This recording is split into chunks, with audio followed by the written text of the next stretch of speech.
Salve pessoal, estamos de volta com mais um Não É Assim Que Acaba. E hoje a gente vai falar sobre um tema que é essencial para todos nós, que é saúde, bem-estar e exercícios físicos. E para isso a gente tem um convidado aqui no estúdio, o personal trainer Ian Beretta, que vai nos ajudar a entender como ter motivação para treinar, os benefícios dos exercícios e como aí cuidar da saúde de um modo geral. Ian, bem-vindo, né? Obrigado por aceitar nosso convite. Eu que agradeço, muito obrigado, Rafa, pelo convite. Vamos tentar colaborar aí, agregar valor ao pessoal para melhorar a autoestima, melhorar a saúde de todo mundo. Show de bola. Ian, e aí? Eu me apaixonei, eu acho, por exercício físico. Na verdade, é que nem leitura, né? Vou começar por aí. Eu, quando era criança, eu detestava ler os negócios. Assim, era terrível, não lia nem história em quadrinho, né? Até porque eu me perco nas linhas e tudo mais. E entrei na faculdade de administração, foi um caos, assim, eu passava com as calças na mão em administração, mesmo fazendo pós-graduação depois, essas coisas. Quando eu entrei para psicologia, eu amava aquilo que eu faço, até hoje, né? Então chegou uma fase da faculdade que eu nem levava caderno mais, eu só assistia às aulas, prestava atenção e eu ia muito bem até hoje nas provas, né? Porque eu entendi que eu gostava daquilo que eu fazia. Teve um dia lá, eu acho que foi no Natal de 23, mais ou menos, tava todo mundo fazendo a ceia de Natal ali, e eu meti o louco, tipo assim, vou correr uma meia maratona, né? E o pessoal me olhou e falou assim, tu é louco, pra que tu vai fazer uma coisa do nada, do nada, assim, sabe? E aí eu, prontamente, antes de desistir, fui lá e me inscrevi na meia maratona internacional de Porto Alegre, e comecei a treinar. Quando eu comecei a treinar, eu comecei de qualquer jeito. Eu corria com tênis que me encheu de bolha nos pés. Aí depois eu não corria 500 metros. Eu já morria o pulmão, tudo mais. E aí eu comecei a me dedicar a usar todos os conhecimentos da mente que eu tenho para que eu fosse avançando. Veio as enchentes, parei de treinar. A maratona foi adiada, né, de junho para setembro. Voltei a treinar, e eu acho que nos meus treinos o máximo que eu fiz foi 18 quilômetros. E depois a meia maratona, que é 21 quilômetros, foi o recorde, né? Então eu consegui fazer isso. Mas só que aconteceu um negócio muito diferente. Eu viciei naquilo, né? Porque os benefícios do exercício físico e da saúde foram aumentando a cada dia, né? Hoje a gente tem aí um auge que está na moda correr e tudo mais, né? Eu comecei antes disso. E hoje eu já me inscrevi numa maratona de 42 quilômetros para esse ano, agora para julho, a Maratona Internacional de Porto Alegre, e eu confesso que eu não faço ideia de como eu vou executar isso, eu só sei que vou, né? Porque o máximo que eu corro até hoje é os 21 quilômetros, até em treino, assim, né? Já tá ótimo. E adicionei a bike agora, né? Então comecei a pedalar, tudo mais, já faço uns 40, 50 quilômetros de bike. Para quem eu falo, eu disse assim, nossa, que nem tu acabou de fazer, né? Bastante. Mas eu já começo a achar que é pouco, porque eu já viciei nisso pelo bem-estar que faz. E tem uma galera que vai pra academia, né, e começa a treinar academia ali no objetivo de cuidar do corpo, de emagrecer, e não consegue continuar, né? Como que a gente pode ajudar essas pessoas assim? Boa pergunta. E tu já até deu a resposta quando tu contou a tua história aí. Não adianta a gente falar de treino e resultado sem a gente falar de comportamento. Por que isso? Porque a maioria das pessoas, mesmo que instintivamente ou até por informação assim, sabe o que precisa fazer. Mas a maioria das pessoas a gente não consegue perceber que elas repetem as ações que precisam ser feitas. Mas tu vai saber melhor que eu disso, quando que uma pessoa consegue repetir um comportamento para ter resultado? Quando ela vê benefício. Então, tu mesmo já deu meio que a própria resposta ali quando tu estava contando a tua história. Então, quando o nosso cérebro é assim, ele procura benefício para ter uma ação. Tanto nos comportamentos ruins que a gente faz isso, quanto nos comportamentos bons. Então, eu acredito muito que tu precisa ter uma meta clara sobre o que tu quer, que nem agora tu colocou da tua maratona, e aí tu precisa gradualmente ir subindo o nível. Porque se tu vai de cara já nesse nível mais alto, tu pode te machucar, tu pode ter outros problemas, né? Mas então, na minha percepção, o principal é o comportamento. Porque, que nem tu falou, tu começou a correr sem ter noção, vamos dizer assim, do que tu estava fazendo, e tu já teve um baita resultado, que foi correr 21 km. Então, por quê? Porque tu percebeu o benefício, tu estava te sentindo bem. Então, para a gente conseguir ter um resultado e não ter um platô de resultado, que é quando tu não consegue mais destravar, tu precisa sempre ter em mente o que aquilo vai te trazer de benefício. Seja saúde, seja autoestima, seja só o mental mesmo, mas o comportamento é a base de tudo. Tu falou desse platô. O platô é quando a gente sai de um ponto A Isso. e chega num período e ali fica estagnado praticamente, né? Exatamente. Como que a gente consegue superar? Como que tu consegue ajudar as pessoas a superar esse platô? O que acontece? A gente sempre precisa fazer uma avaliação de qualquer pessoa, seja qualquer objetivo. Vou emagrecer, eu quero ganhar massa muscular, quero correr, que nem tu comentou. Tu precisa ter o ponto de partida, que é o histórico dessa pessoa. Aí nesse histórico vai entrar o quê? Vai entrar o tempo de treino, a intensidade do treino que essa pessoa treina, histórico de saúde também é bem importante, por exemplo, o nível de pressão arterial, nível de glicose do sangue. Então, tudo entra numa avaliação. A partir da avaliação, tu vai dar o start. Tu vai começar. E aí eu também acho bem importante tu ter um controle de metas. Por exemplo, se a pessoa quer emagrecer, é importante que ela faça um controle de pesagem. Tenha um dia específico na semana ali para tu sempre te pesar no mesmo horário, no mesmo dia. Tu vai fazer corrida, como vocês fazem, vai marcando o tempo que tu levou, o pace, né, que eles chamam. Isso. Vai marcando o tempo, vai... Porque se tu não tem esse controle, tu acaba te perdendo. E aí se tu te perde, tu não vê que tu tá avançando, tu perde a motivação, né? O pessoal fala hoje em dia que a motivação não funciona. Na minha percepção, funciona. Se tu tem uma meta clara e tu consegue ir te motivando com o próprio resultado, funciona. É o resultado que vai gerando, né? A gente vê isso muito na psicologia. Às vezes o paciente, ele não faz academia, daí ele quer fazer 5 dias de academia. Sim. Né? Todos os dias, né? E passa um mês e ele para, porque não vai dar certo isso, porque ele saiu do ponto A para o ponto B. Sim. E esses pontos têm uma lacuna muito grande, né? Então eu sempre aconselho as pessoas assim, vai 2 dias, vai 3 dias, né? Mas tem um monte de exercício, não faz todo. Eu sou contra o teu trabalho às vezes. Você não faz todos, né? Faz meia dúzia, assim, faz para que tu vá ganhando o hábito, comece a sentir o benefício e aí vai aumentando a intensidade, né? E tu trabalha com emagrecimento praticamente? Isso. Como que é? A base, a maioria das pessoas que trabalham comigo é emagrecimento. Também trabalho com hipertrofia, né? Que é o ganho de massa magra. Mas a grande maioria, 90%, busca emagrecimento. E aí entra muito o que a gente conversou agora, que é o comportamento. Porque as pessoas, por exemplo, iniciam na academia. Aí a grande maioria não se mantém na academia. Por quê? Porque elas não veem o resultado. Entendeu? E aí o que a gente precisa colocar na cabeça delas? Não. A partir do momento que tu vê os primeiros resultados, tu vai ter mais motivação, tu vai te empolgar mais para continuar esse processo. E muita gente fica até o final da vida, né? Percebe os benefícios e aí consegue continuar. Vira um hábito, né? Um hábito saudável, na verdade. E tem algum acompanhamento, a pessoa, sei lá, sou sedentário, tô em casa, tenho a consciência de que preciso fazer um exercício, começar um esporte. Eu acho que eu sempre aconselho as pessoas, né? Pratique um esporte. Vá praticar um esporte. Não importa qual esporte que seja, né? Seja jogar vôlei na praia, seja qualquer coisa, né? Vá fazer alguma... Seja caminhar. Não precisa nem correr. Pode ser caminhar, volta nas quadras várias vezes. Mas comece alguma coisa.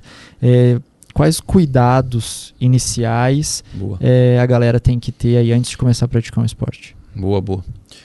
Olha, de início, se tu vai para uma academia, procura uma academia que vai fazer uma avaliação física. Como eu te comentei, por exemplo, eu vou te dar um exemplo simples. Tu pega um hipertenso e aí ele não sabe que ele tem essa hipertensão porque é uma doença silenciosa. E aí ele já chega na academia com esse nível já extrapolando o limite que daria para ele fazer um esforço um pouquinho maior. Se ele não tem a base da intensidade que ele pode trabalhar, ele pode ter problema, ele pode se prejudicar. Então, assim, faz uma avaliação física, começa devagar, como tu falou, respeita os teus limites E aí, gradualmente, tu vai ganhando força, tu vai ganhando capacidade para aumentar a intensidade. De preferência com acompanhamento profissional. E assim, uma outra coisa que eu falo que vai até um pouco o contrário que é o meu trabalho, que é a musculação. A musculação ela é a base para qualquer esporte. Tu vai ver natação, tu vai ver futebol, tu vai ver vôlei. Tudo precisa de musculação para dar capacidade de performance maior. Agora, cara, procura um esporte que tu gosta de fazer. Ah, não me dou com musculação, não gosto, não fica sem fazer nada. Vai fazer alguma coisa. Ah, eu gosto de jogar bola, joga futebol. Faz uma caminhada, como tu mesmo comentou. Porque o sedentarismo hoje, ele prejudica tudo. Ele prejudica a saúde da pessoa, a autoestima, prejudica até a nossa saúde pública, porque daí tu acaba acumulando doença, e aí vai tudo para lá, e aí a saúde pública hoje não dá conta de atender, entendeu? Então, procura fazer alguma coisa. De primeira, eu sempre dou a sugestão da musculação, porque ela vai te dar uma base até para tua velhice, né? Para tu fazer funções básicas, como levantar da cadeira, como tu não ter um tombo que seria facilmente evitado se tu tivesse força, né? Para fazer uma caminhada mais firme, algo assim. Então, mas basicamente é isso. Não fica parado. Vai se movimentar um pouquinho. Entendi. E eu já vi pessoas diferentes, de corpos diferentes, em biotipo de corpo diferente, fazendo o mesmo exercício. Uhum.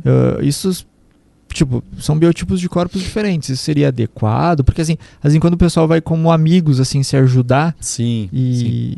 Como que funciona isso? Assim, o biotipo, no caso a estrutura física, ela não impede que façam o mesmo exercício em si. Agora, como eu te falei no início, o nível de treino, sim. Por exemplo, vou pegar o Rafael que já corre 21 km e eu vou pegar um cara que nunca correu. Se ele tentar te acompanhar, muito provavelmente ele vai ter problema na articulação, ele vai ter problema no joelho, talvez até o cardiorrespiratório dele não vai te acompanhar, ele pode passar mal, ele pode ter uma queda de glicose muito grande também, ter um desmaio, entendeu? Então, o treinamento ele é sempre gradual. Por mais que a gente queira chegar já nos primeiros treinos, já no máximo, a gente precisa respeitar o profissional que está orientando e respeitar também o nosso próprio limite, né? E sobre o exercício em si, o biotipo, por exemplo, o cara mais magro, o cara mais forte ou o cara mais gordinho, ele pode fazer desde que ele tenha adaptação para aquilo. Por exemplo, ele chegou lá, ele nunca agachou, por exemplo. Começa com um agachamento educativo, que a gente chama. Cara, começa agachando no banco, sem peso nas costas. Começa fazendo o básico. Te encaixou no movimento, já está com um movimento legal ali, não está prejudicando a articulação. Aí tu parte para um agachamento com peso, com a barra nas costas, entendeu? É sempre gradual, sempre respeitando o limite. E como que eu lembro que quando eu estava correndo, próximo dos 21 quilômetros, eu comecei a sentir o joelho. Né? Na verdade, eu já larguei com dor no joelho, né? Mas eu ignorei aquela dor e segui em frente assim. Esses dias eu fui fazer um treino de 20 quilômetros também. Lá nos 18, 19, comecei a sentir o joelho. Como que a gente pode fazer? E até... Por exemplo, na academia, né? Tô fazendo ali alguma coisa, sinto o ombro. Certo. Né?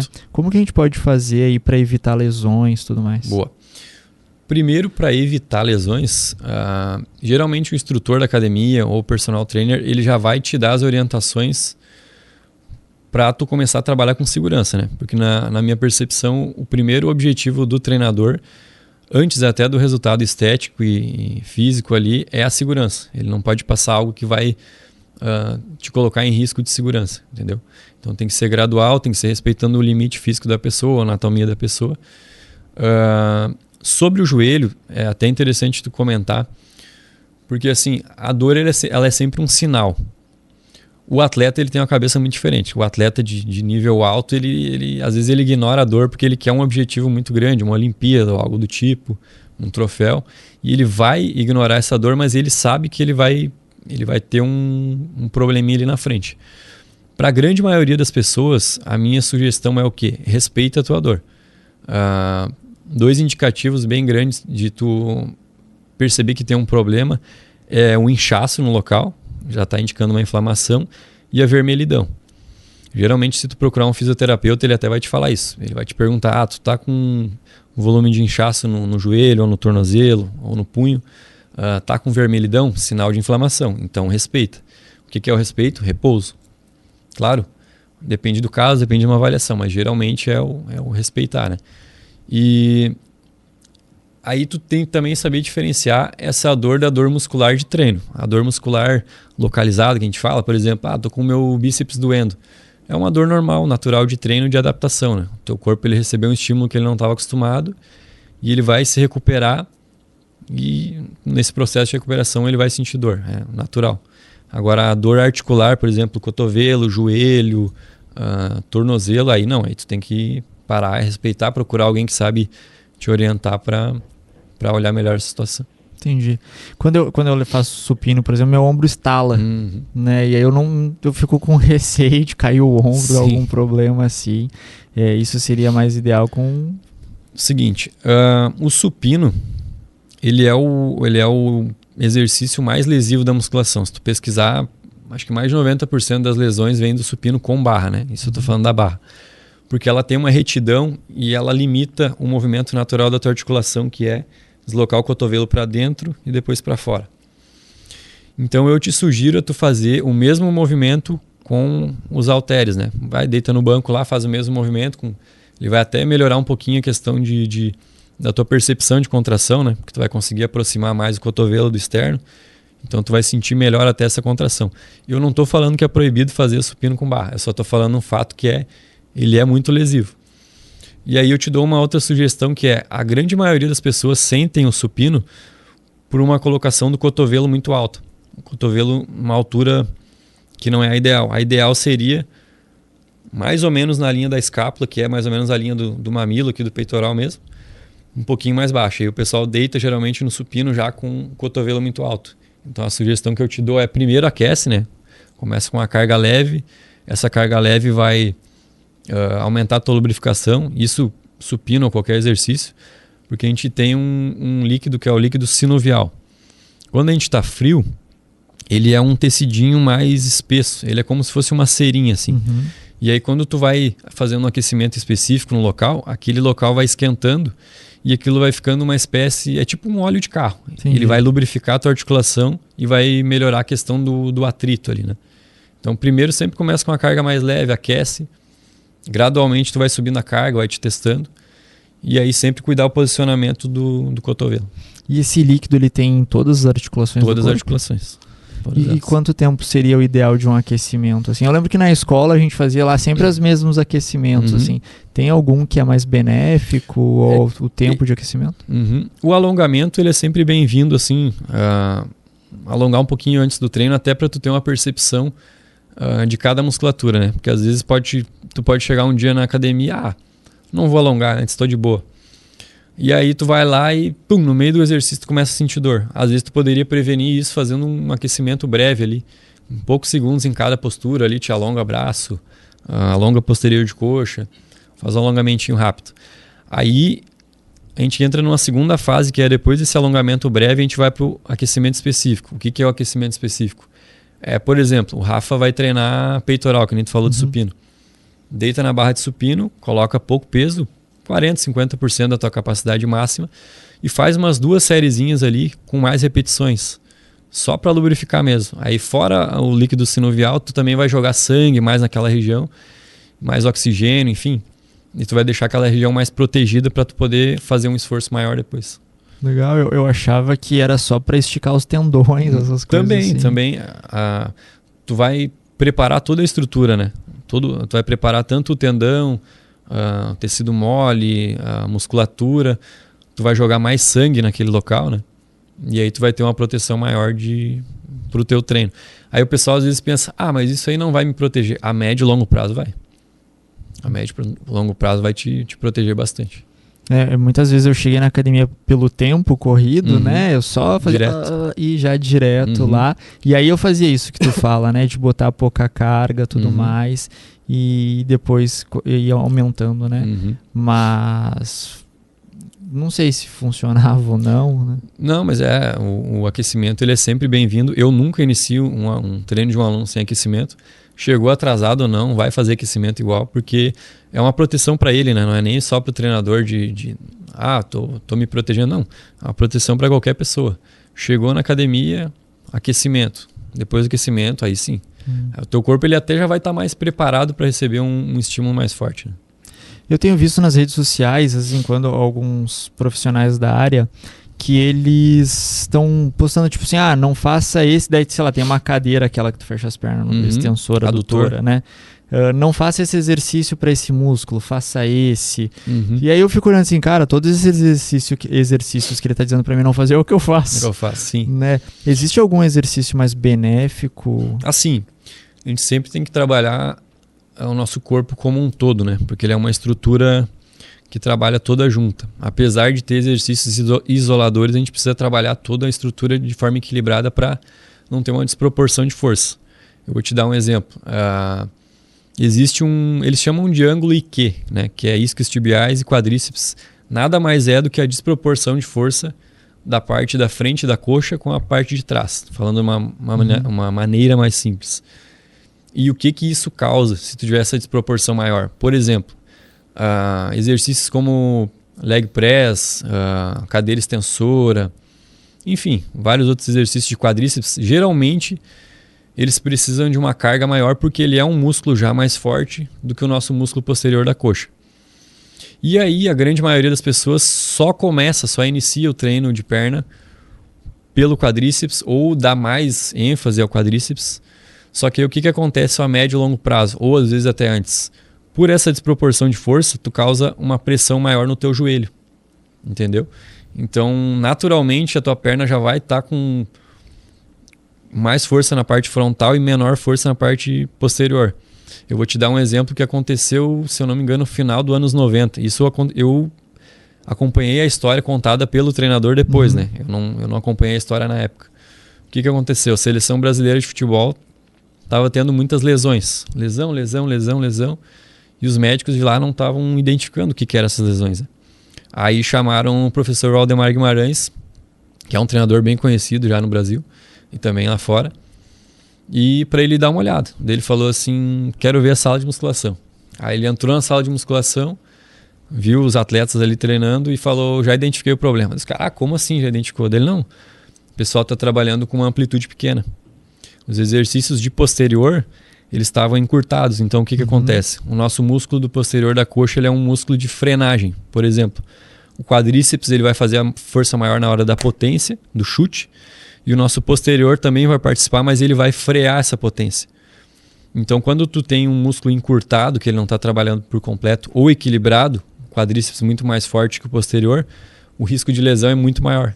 Então, o que ele sugeriu? Comecem a trabalhar com amplitudes grandes, maior capacidade que tu consegue, e também com equilíbrio de força, entendeu? Porque a gente sempre precisa trabalhar toda a nossa musculatura com todo. Aí entra uma outra questão, que nem tu comentou do adutor, né? Eu já vi também alguns profissionais falando, não faz esse, faz esse. Existem exercícios que tu vai conseguir colocar mais carga, existem exercícios que tu vai conseguir isolar mais. Mas por que tu não pode agregar usando os dois, entendeu? Na minha visão dá pra tu usar os dois também. Aí também vai para quem que é, né? Para quem, se a pessoa precisa ou não precisa. Aí que nem eu te comentei lá no início, vai da avaliação que a pessoa entra na academia, gradualmente vai subindo o nível de treino e da própria percepção do aluno, conforme o tempo ele vai notando a necessidade de aumentar a intensidade do treino. Muito legal. Esse do ângulo eu não sabia, né? Então que tem um ângulo ali que... Sim. Na verdade, todas as musculaturas têm problemas se tu tiver desproporção, né? Mas essa do ângulo IQ, ela é bem interessante porque ela vai envolver até o teu dia a dia, né? Por exemplo, uma pessoa que trabalha mais tempo de pé, ela vai sentir maior essa pressão no joelho se ela trabalhar muito mais quadríceps que posterior. E às vezes em questão de ombro também, por exemplo, a pessoa não trabalha posterior de ombro e trabalha muito frontal e lateral. Ela já vai ter uma desproporção de forças. Tem um livro muito interessante, foi onde eu conheci o tal do ângulo IQ, que é do professor Alex Souto-Maior.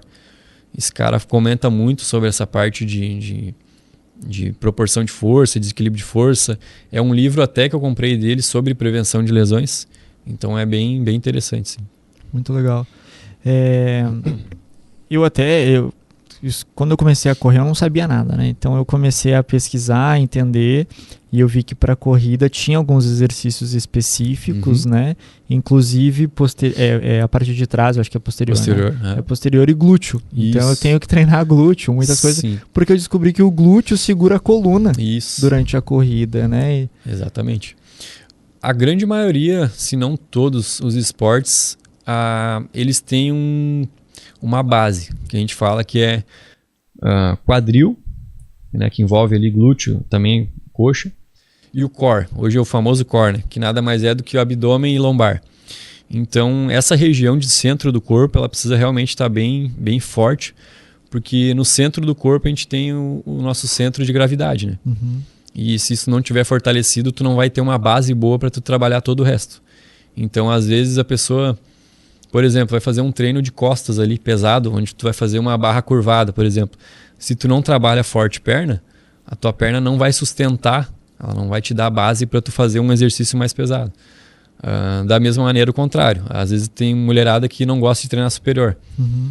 Se ela não trabalha superior, às vezes como é que ela vai segurar uma barra pesada para colocar nas costas, para fazer um agachamento pesado que vai trabalhar glúteo e coxa, entendeu? Então é sempre o equilíbrio. Não dá para deixar trabalhar só os músculos favoritos. Vai sendo conjunto, né? E Isso. tem essa estigma aí, né? Que geralmente os homens só querem treinar peito, braço e não treinar o sorvete, né? Isso aí. E as mulheres só querem treinar glúteo. Por exemplo, eu tenho pavor, eu não gosto de treinar as costas, né? Então eu faço todo o resto, assim, mas quando exercício das costas, eu... Pula. Eu não pulo, mas às vezes eu pulo, às vezes eu dou aquela assim, aquela matada, né? Então, qual a importância dos músculos das costas? Total, né? A tua estrutura da tua coluna, como tu falou do glúteo, né? Do quadril, o glúteo forma a tua base inferior e as tuas costas é o que vai proteger essa coluna. Por exemplo, a função das nossas costelas é proteger os órgãos, né? Uhum. E a nossa musculatura é proteger a estrutura óssea. Então, a gente precisa ter ela bem fortalecida para, por exemplo, vamos dizer que o Rafa está numa corrida e ele cai, ele tem uma queda. Se tu não tiver musculatura suficiente, tu pode até sofrer uma lesão maior. De repente, tu pode quebrar uma estrutura óssea que tu não quebraria se tu tivesse com as costas fortes, né, trabalhadas. E fortes que eu digo não é nem de volume grande de musculatura. Às vezes é só o trabalho de função mesmo, trabalho de repetição na academia. O músculo fortalecido, né? Não exatamente. precisa ser maromba, Isso, assim, aparecendo, exatamente, né? não. É só Exatamente. trabalhado. Isso aí. E então, cada pessoa, pelo que eu entendi, deveria fazer uma avaliação inicial De início sempre para entender a sua rotina, seu comportamento. É o que a gente chama de anamnese, né? Isso. Para definir o seu treino. Isso. Aí o profissional ali, o educador físico, ele vai te orientar ao que é melhor para ti naquele momento. E aí, por isso que é importante o trabalho também nas academias, né, de monitoramento. Por exemplo, o Rafa começou, um exemplo, o Rafa começou hoje na academia. Nunca treinou antes. O treino dele vai ser um treino de adaptação. Passou um certo tempo, o instrutor, o professor está analisando ele treinar, ele já está desempenhando melhor, muda o treino, leva para um nível mais alto. O Rafa já está num outro nível de treino e tal. Beleza, agora vamos começar a experimentar de repente uma falha, né? O que é a falha? É tu chegar no limite. Por exemplo, o Rafael botou uma carga ali que ele faria 25 repetições. Não, beleza, vamos baixar um pouquinho essa carga agora para chegar em 10, 12 repetições, mas falhando, sem capacidade de fazer mais uma, entendeu? Isso depois já está adaptado, né? Nunca antes da adaptação. O Rafa já está chegando numa falha, beleza, então talvez está na hora dele, se ele já não treina com um parceiro de treino, está na hora dele arrumar um parceiro de treino para ajudar ele nessas séries mais difíceis, se ele não treina com um personal trainer, né? Então é sempre gradual e sempre respeitando o teu limite, mas sempre buscando melhorar também. O que eu sinto assim é que sempre chega no platô, né? Porque tipo, eu não treino com outra pessoa. Eu acho que é a mesma coisa que eu achava da nutrição, né? Quando o pessoal fala assim, vai no nutricionista, eu vou lá passar dificuldade e tudo mais, né? Passar fome. E aí quando eu comecei a ir na nutricionista, eu fui por 1 ano praticamente, eu aprendi tanta coisa que eu não sabia, aprendi que era química, né? De combinar os alimentos, tudo mais, e eu aprendi a me alimentar. E eu acho que a tua profissão, pelo que tu está me explicando, é a mesma coisa, né? Eu posso até estar fazendo exercício, como muita gente olha um treino na internet, Sim. né? E vai lá fazer um negócio que daqui a pouco não era nem pro biotipo dela. Sim. O que acontece muito, tu comentou de internet, é bem interessante. Principalmente gurizada nova, assim, chega na academia e olha o treino de um atleta Olímpia, que é o fisiculturista de maior peso que tem lá. Ele não deve copiar o treino desse cara no momento dele, ele deve copiar o que esse cara fez lá no início, entendeu?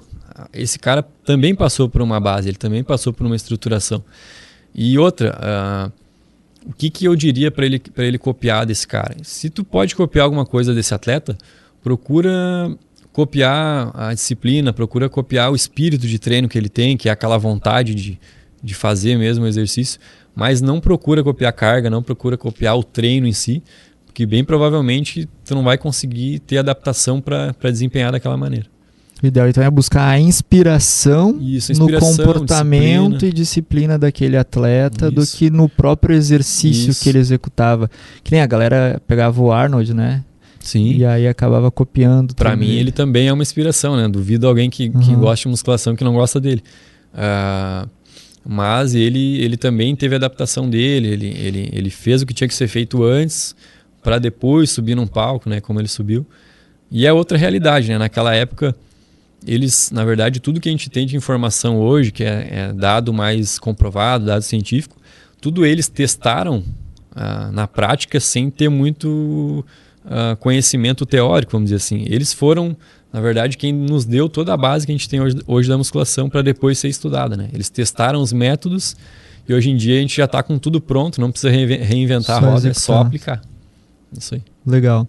Eu fui vegano, vegetariano, praticamente por uns 5 anos. Né? Eu vi um documentário e aí mostrou vários atletas que eu admiro, que eles fizeram testes e tudo mais, e a performance deles melhorou assim, ó, significativamente após trocar a alimentação. A gente tem estudos que mostram isso também, que defende essa ideia, ou realmente não, preciso comer carne e proteína para... Cara, não é a minha área específica. Por exemplo, eu trabalho mais com treinamento, mas assim, eu vi algum documentário parecido, não sei se foi o que tu viu do Messi, do Hamilton. Isso, é esse mesmo? Esse mesmo. Eu vi também, achei bastante interessante, mas eu não posso te dar a minha opinião, porque eu nunca testei. Eu sempre comi carne, nunca retirei a carne da minha dieta. Então, assim, eu acho que eu teria que te passar um profissional que já trabalha com esse tipo com veganos, com vegetarianos, porque eu não tenho esse conhecimento se eu vou conseguir ter a mesma performance ou não sem a carne, entendeu? Show. E tu desenvolveu um método? Isso. Explica com esse teu projeto aí, como que é. O que acontece? Eu trabalhava já há 5 anos no presencial, e aí eu parti para online. E aí o que acontece? Como eu te comentei no início, a falta de resultados do pessoal geralmente é por não ver o resultado e parar. Então, o que eu criei? Eu criei o método AR30, até que está na camiseta aqui. Legal. O que é esse AR30? É acelerador de resultado para tu começar a ter resultado em 30 dias. Tu não vai resolver tua vida em 30 dias. Isso eu já sou bem claro nas avaliações, nas anamneses ali. Mas o que acontece? Em 30 dias já dá para tu ter um resultado desde que tu siga um passo a passo, que é esse passo a passo do método. Então, assim, a pessoa precisa fazer todo o protocolo de treino que eu passo, precisa fazer aquecimento, enfim. E o mais importante de tudo é o feedback que eu tenho com meus alunos. Por exemplo, se tu deixar de mandar uma mensagem semanalmente ali e tal, às vezes eles não te mandam a pesagem que eu peço, eles não te mandam feedback do próprio treino, se o treino tá bom, se não tá, se tá sentindo dor articular, se não tá. Então, o mais importante dessa consultoria online, fora a parte, óbvio que é a parte de instrução profissional, é o suporte. Tu precisa estar dando um suporte muito grande, porque o personal presencial é muito simples. Eu estou vendo o cara na minha frente, estou vendo se ele está executando correto ou não. E aí a gente só vai evoluindo ali na conversa, né? Ajusta movimento, enfim. Mas o online, apesar de eu enviar junto, eu estou criando uma plataforma agora, a Dani está me ajudando a gravar, uma plataforma com as execuções dos exercícios. Então facilita para eles. Eu pego, gravo um exercício, coloco o link desse exercício embaixo da prescrição do treino, e a pessoa que não tem esse conhecimento vai ali, abre o link, opa, é assim que executa, o cotovelo fica nessa posição, o joelho nessa, vai fazer o encaixe do ombro. Então essa parte de movimento eles têm um suporte muito grande e também de tirar dúvida comigo diariamente no WhatsApp ali.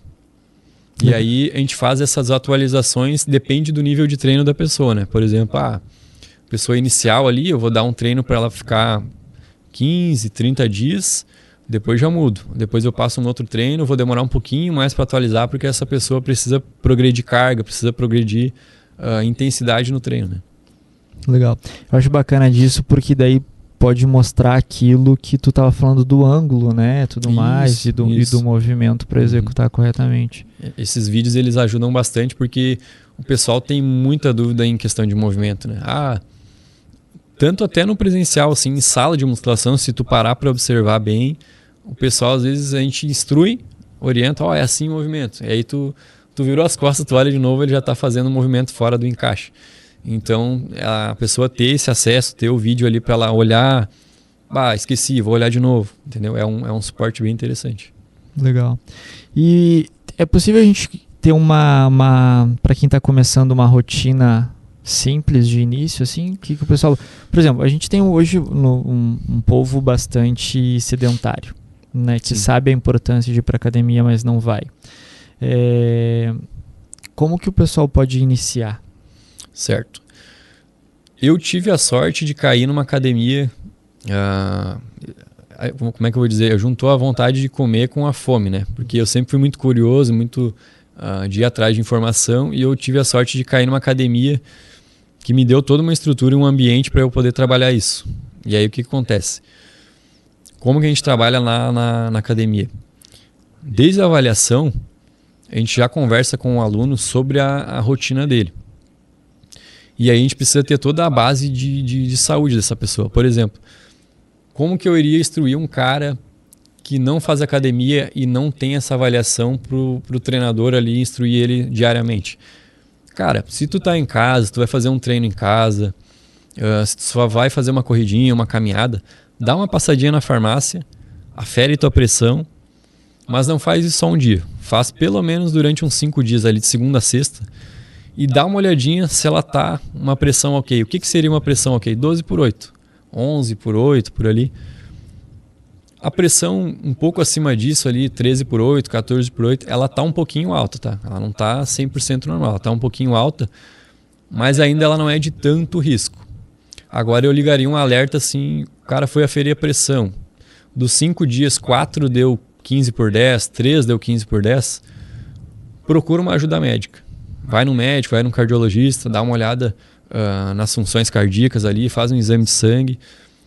Feito isso, para tu ter tranquilidade, para tu poder trabalhar agora, começa gradualmente. Eu não tenho suporte de academia, estou sem grana para iniciar nos treinos.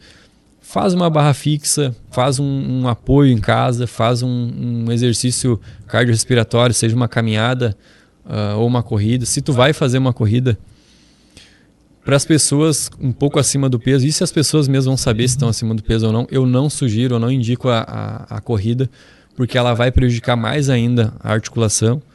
E aí se tu tiver com uma articulação machucada, inflamada, tu não vai conseguir mais treinar, talvez tu não vai conseguir nem caminhar por um longo tempo. Então, sempre tem que ter aquele cuidado de começar devagar. E esse começo devagar, ele é muito importante para tu ter base e depois tu treinar muito tempo sem parar. Porque o que acontece? Às vezes a ansiedade, aquela afobação de querer o resultado rápido, ela vem e ela te tira toda a base que tu precisa fazer de aquecimento, de alongamento, de dar uma olhadinha na tua pressão, como é que tá. E aí isso pode te prejudicar ali na frente. Então, se tu começar devagarinho e fez a tua base, logo tu consegue ver teus resultados sem problema nenhum. E para quem tem patologias tipo diabetes, osteoporose, sei lá, artrite, artrose, todos esses negócios de ose aí. Isso. Tudo a gente precisa adaptar, né? Por exemplo, a gente tem muitos alunos, eu tenho tanto na consultoria quanto nós temos na academia lá, né? As pessoas com uma hipertensão, elas precisam trabalhar com uma intensidade um pouco menor, respeitando essa pressão arterial para ela não ficar muito elevada na hora do treino, né?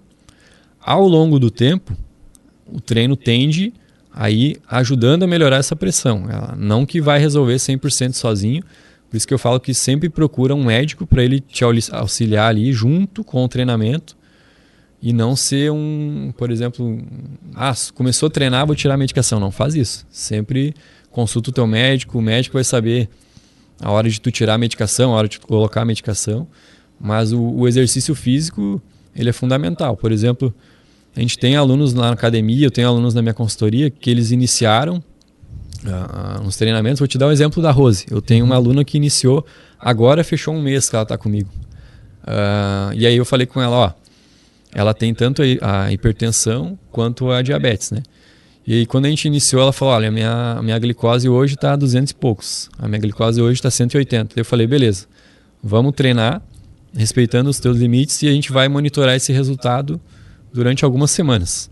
Aí passou a primeira semana ali, caiu de 200 e poucos para 140, 150, eu já fiquei bem satisfeito. E ela também. Chegou na segunda semana e a gente com a mesma intensidade de treino. Vamos respeitando o limite dela. Segunda semana, 130, 138, por ali, nessa média. Deu, opa, tá respondendo rápido, né? Chegou na terceira semana de treino, ela veio com a boca lá na orelha, né? Toda feliz. A minha glicose hoje de manhã estava 104. Deu, opa, tu já está até saindo de um quadro de diabetes para pré-diabética. Já tá chegando onde a gente quer.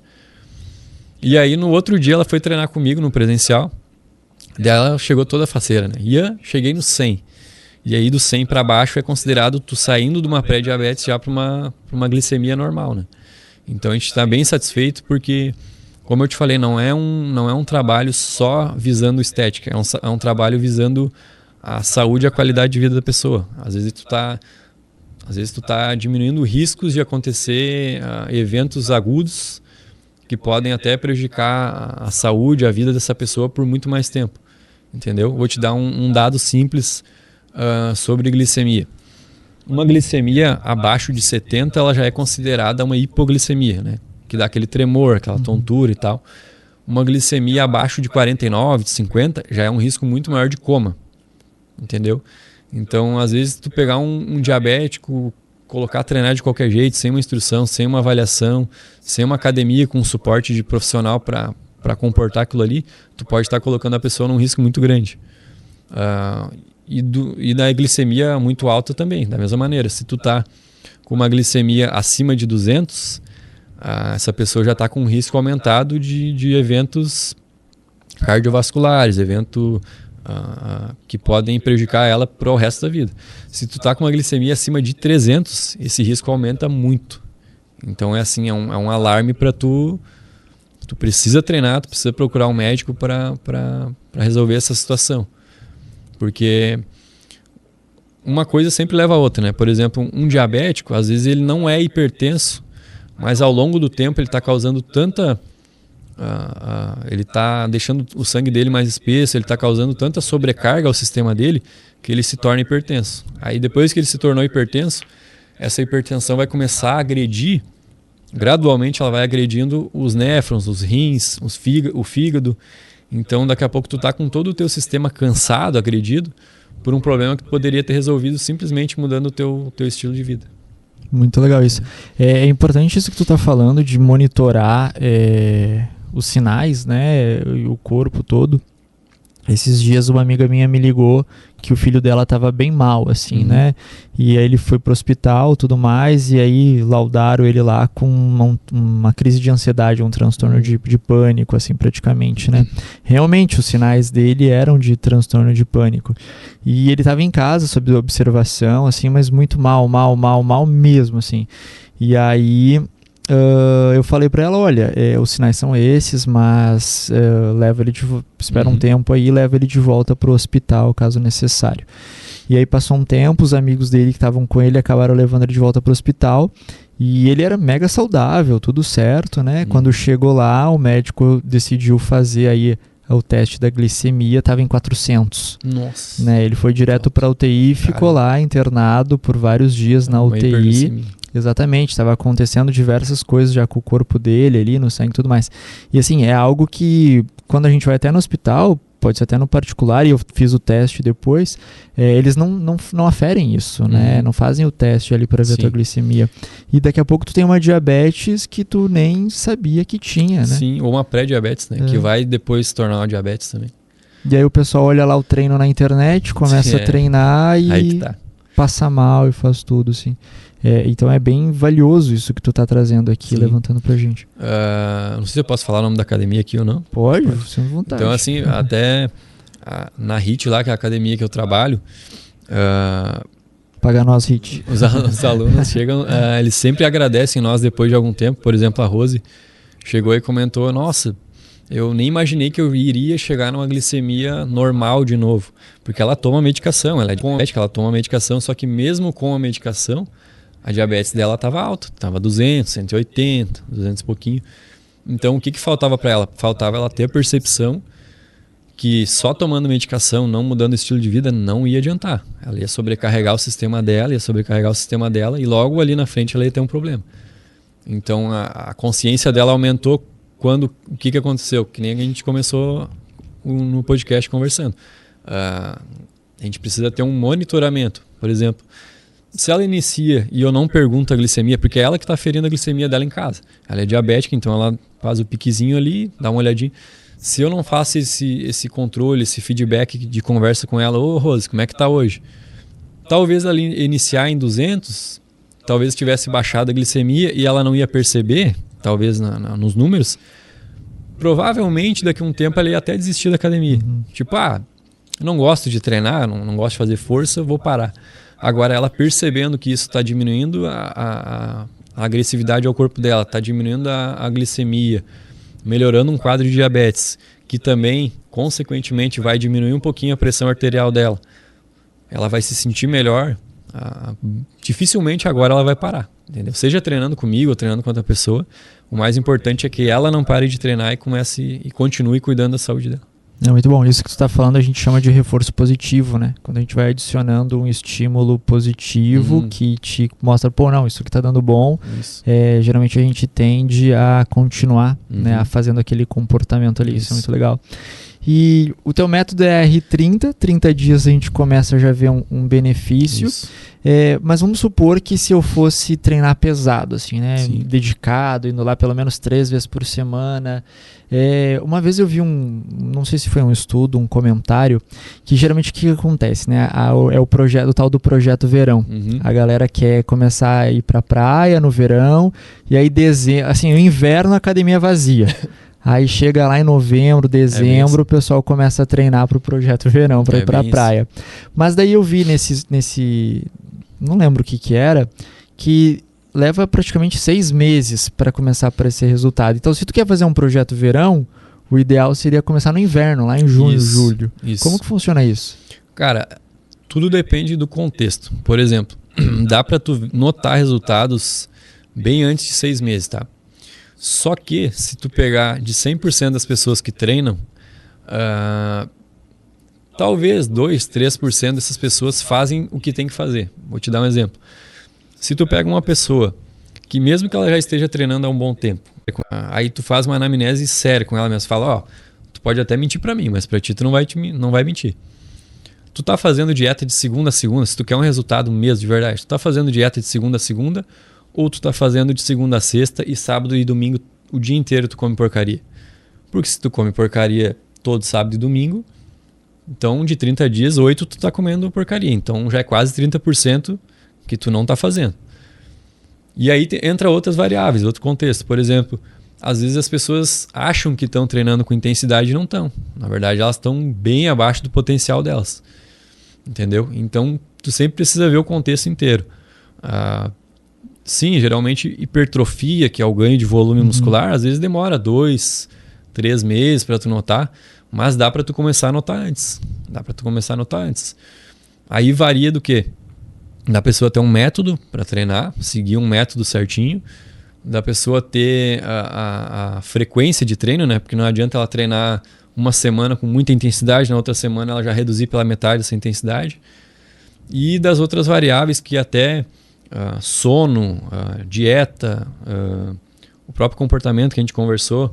O estresse, ele prejudica muito o ganho de massa muscular, porque ele aumenta, por exemplo, um hormônio cortisol, que ele é o hormônio, hoje dizem do estresse, né? Ele é necessário para a nossa saúde, para nos deixar alerta, mas o excesso dele começa a prejudicar, por exemplo, uma produção de testosterona, que é essencial para o ganho de massa magra. Então, tem várias variáveis, mas se tu fizer uma análise completa, uma anamnese bem completa, tu vai ver que dá para ter resultado bem antes de 6 meses, desde que a pessoa se comprometa a fazer tudo o que ela precisa fazer. Pelos estudos da mente que eu tenho, acho que ele pelos 7 dias o teu sono já melhora, né? E o que eu trabalho praticamente é uma pirâmide de tipo de sono, alimentação e exercício físico, né?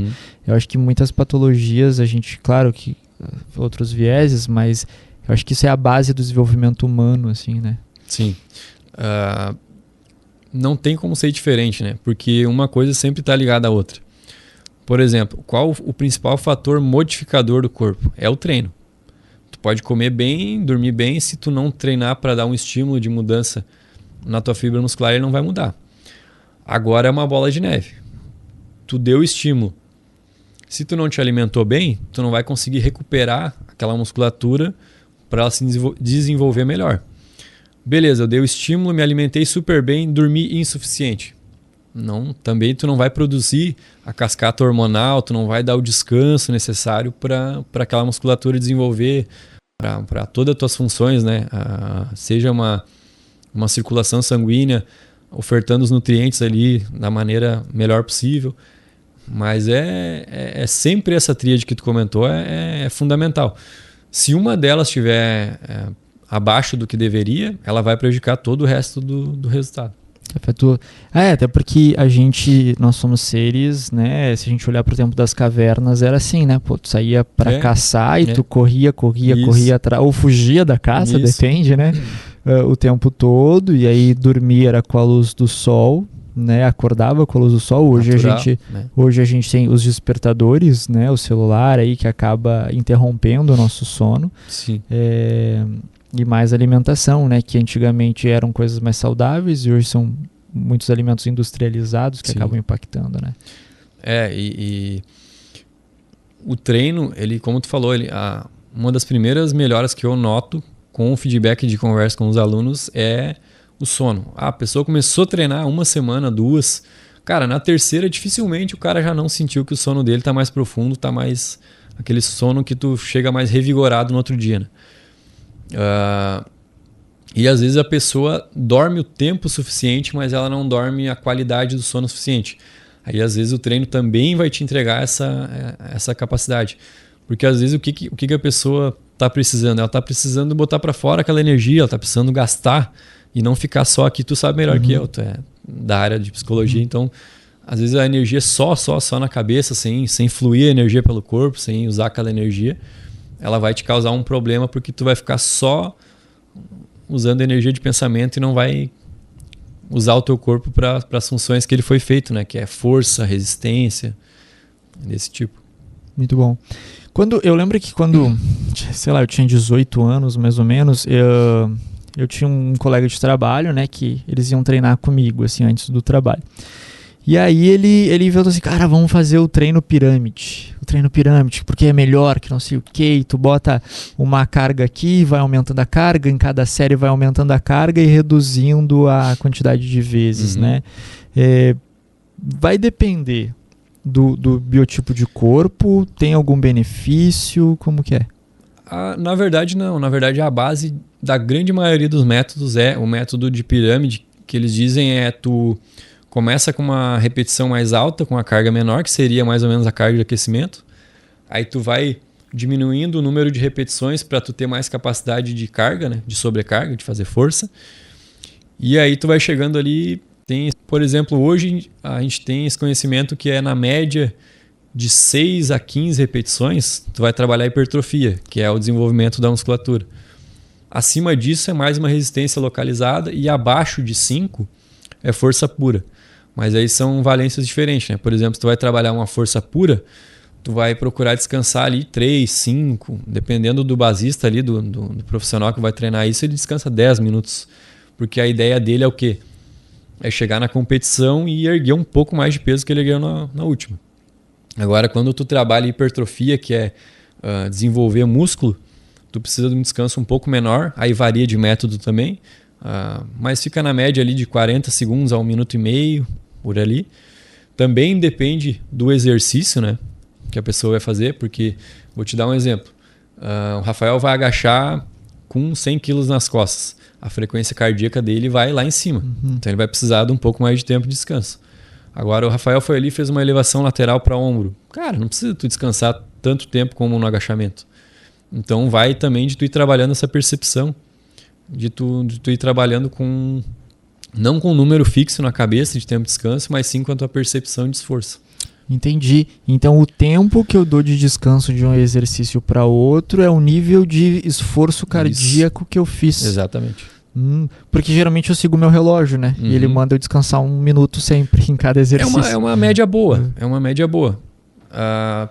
Só que dá para tu até ir trabalhando esse teu lado mais de instinto, assim, de percepção, para tu não precisar, tu não ter essa necessidade de estar sempre olhando pro relógio, que até te dá um alívio aqui, né? Sim. Que, por exemplo, tu vai lá, agachou muito pesado. Se tu tentar agachar dali 1 minuto, com um agachamento muito pesado, vai ficar difícil tu agachar com a mesma carga. Agora, tu fez uma elevação lateral ali, que não é uma carga, uma sobrecarga, não usa tantas articulações, provavelmente tu vai conseguir com a mesma carga de novo. Eu não sei se você sabe me explicar, mas o que acontece no músculo ali quando tu esgaçou ele ali? No momento do exercício? No momento. Porque que nem tu falou assim, pô, se eu vou lá e faço um exercício pesado, quando eu retorno, eu não vou conseguir fazer de novo a mesma quantidade de repetição. Mas se eu espero um pouquinho mais, eu consigo. O que aconteceu ali? O que acontece? O nosso corpo ele tem vários mecanismos ocorrendo ao mesmo tempo. Por exemplo, no momento que tu começa o exercício, tu contrai ele, então tu encurta a fibra e tu alonga. Na continuação desse movimento, que seria a série que a gente fala, tu tá causando uma microlesão nele. O que é isso? Isso é o que vai causar a resposta dele depois. Mas isso é uma pequena agressão que tu tá dando nele para ele se tornar mais forte. Só que o teu corpo entende isso também como um estresse. Então, ele vai precisar repouso para quê? Para recuperar tanto a oxigenação quanto o sangue que está chegando ali. E também tu não tem que pensar só no músculo localizado, tu tem que pensar que nós somos um sistema inteiro, um sistema integrado, vamos dizer assim. Então tu precisa não só da tua fibra recuperando ali do exercício, mas também da tua parte cardiopulmonar, cardiorrespiratória, que dizem. Porque de nada adianta tu querer fazer um esforço se tu tá muito ofegante. Claro que depende daí também do tipo de treino que tu tá procurando. Se eu quero um treino de mais resistência, algo do tipo, mete bala. Agora, tu quer um treino de força pura, que é o que a gente estava conversando antes, que é um treino só para desenvolver força? Então não. Então é 3 minutos para cima de descanso e descansa. Agora, hipertrofia, que é a grande maioria das academias, que se tu treinar com um método de hipertrofia, tu vai ter benefícios até para emagrecimento. Porque qual que é o grande jogo da musculação no emagrecimento? Quando tu faz um exercício de musculação, a tua fibra muscular, para se recuperar, ela demanda muita energia, para ela se construir nova e mais forte. Nesse processo de reconstrução, ela ainda continua queimando calorias, mesmo depois que tu tá em repouso. Então, o Rafael treinou perna hoje é sábado, domingo, segunda, terça-feira, a perna ainda está gastando caloria, recuperando aquela fibra muscular. Então esse é o grande lance. Tu vai ter eles chamam de EPOC, né? Que é o gasto calórico depois que tu já está em repouso. Isso é o EPOC? Isso. Meu relógio diz EPOC, eu nunca entendi o que era isso. Faz sentido. É o gasto de calorias depois que tu já parou o exercício. Tá, e ele pode ficar aí até uns 4 dias. Aí depende da intensidade do treino. Entendi. Por exemplo, se eu fiz um treino muito leve, 24, 48 horas já recuperou. Se eu fiz um treino muito pesado, às vezes 5, às vezes 7 dias vai recuperar. Entendi. Aí vai do nível de treino da pessoa. Bacana, legal. E pra gente finalizar, né, como é que o pessoal pode te encontrar aí, encontrar o teu material, o teu trabalho? Pelo Instagram, Ian Francisco, sem o O no final, Ian Francisco, Beretta. Vai ter um linkzinho na bio ali, pode conversar comigo tanto sobre o treino presencial como online. Só me chamar ali que a gente tira as dúvidas e dá o start para melhorar a autoestima, melhorar a saúde também. Show de bola. E que mensagem tu deixaria aí pro pessoal, né? Beleza. A mensagem que eu deixo é a seguinte. Eu acredito que as pessoas sempre tentam falar as coisas para o bem das outras, para tentar agregar. A minha frase é essa, a minha mensagem é essa. Então, se for para tu abrir a boca para falar com alguém, abre a boca para agregar alguma coisa. Se for para criticar ou só para ofender, então fica quietinho, fica na tua, pensa um pouquinho melhor. Porque a ideia é sempre a gente procurar evoluir, né? Era isso. Show de bola, Ian. E tu vai correr a maratona? Não, aceita não. correr 42 km? Não tenho preparo para isso. Né? Ainda não tá pronto? Não. Muito bom. Yeah. Muito legal. Obrigado por todo o conhecimento que tu compartilhou com a gente aí, né? Muito bacana te ter aqui. Eu te agradeço. Obrigadão pela oportunidade. E quando chamar de novo, a gente pode estar pronto para uma próxima. Show de bola. Valeu. Obrigado. Obrigado. Ficamos por aqui então. Até o próximo episódio, porque não é assim que acaba. Valeu.